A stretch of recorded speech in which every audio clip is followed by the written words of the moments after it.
The judge chuckled when a janitor's daughter nervously stood up to speak, but within seconds the entire courtroom was stunned into silence by what she revealed. The courtroom was tense, but for Maria, it felt like the walls were closing in.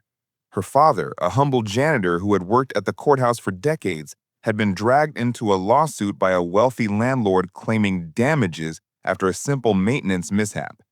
Everyone knew it was an intimidation tactic, but her father couldn't afford a lawyer.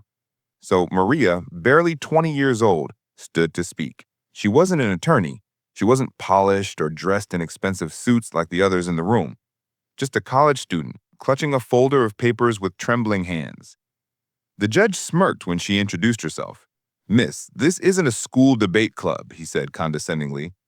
Laughter rippled through the courtroom. Even the landlord's lawyers leaned back, grinning. To them, she was just a janitor's daughter playing pretend. But Maria didn't back down. She steadied her voice.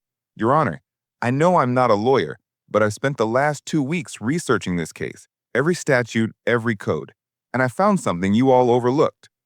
The room quieted slightly. Maria pulled out a copy of the county's property and labor laws.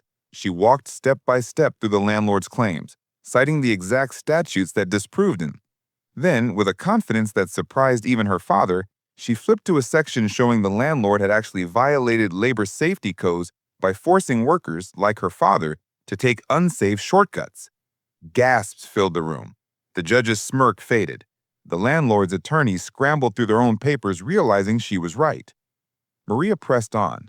"Not only is my father innocent," she said firmly, "but by law, this landlord could be facing penalties far greater than anything he's claiming here."